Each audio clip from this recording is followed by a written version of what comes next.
Hello အားလုံးပဲမင်္ဂလာပါရှင်ဒီနေ့မှာတော့ကျမရဲ့ fake friend အနေနဲ့နီးလေခင်းစာလေးသွားစားမှာဖြစ်ပါတယ်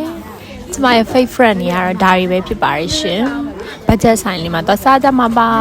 ဆိုင်လေးကတော့မြိုင်သားရပူချောင်းဆန်လန်ထဲမှာရှိတာဖြစ်ပါတယ်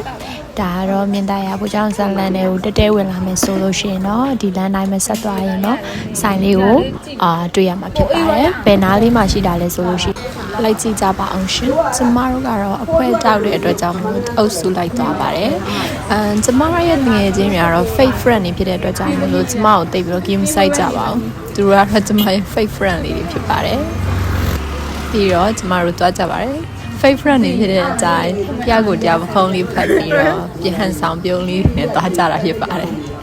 ဒါကတော့ကျမရဲ့အမုန်းဆုံးငယ်ချင်းပေါ့နော်သူ့ရဲ့ရှင်းမှာတော့ကျမသူ့ချို့ပြရတာပေါ့နော်ဒါပေမဲ့နောက်ွယ်ကြတော့ကျမတို့အဲ့လိုမဟုတ်ကြပါဘူးဆိုင်လေးကတော့လှဆန်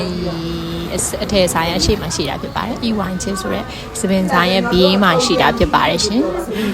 ကျမအဲ့ဒီကိုမရောက်ခင်မှာပဲကျမဂျုံပြုတ်တဲ့ရဲ့အတန်ကိုမထင်မှတ်ပဲကြားလိုက်ရတဲ့အတွက်ကျမနဲ့ကျမတငယ်ချင်းတွေအပြေးလွှားရွှေရင်အေးတွေဂျုံပြုတ်တီးပြီးတော့သားခွေရိုင်တွေတွားရောက်ဝယ်စားကြပါတယ်ရှင်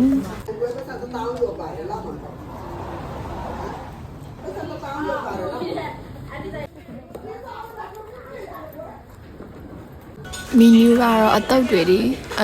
နဲ့ဖြော်ရည်လည်းရပါတယ်တော်တော်များစားကောင်းလို့အကုန်လုံးစားကောင်းတဲ့ကြောင့်မို့လို့ကိုကြရရွေးချယ်စားတောင်းနိုင်ပါတယ်ဒါတော့ဘာမှမလဲဆိုတာတိုင်မွေးနေကြတာပါခါရတော့ပါအားတော့ရှောက်ပြီးတော့ပါ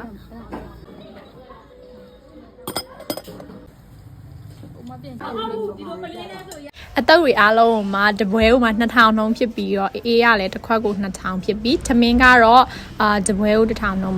ငွေ9000 800နဲ့စားလို့ရပါပြီ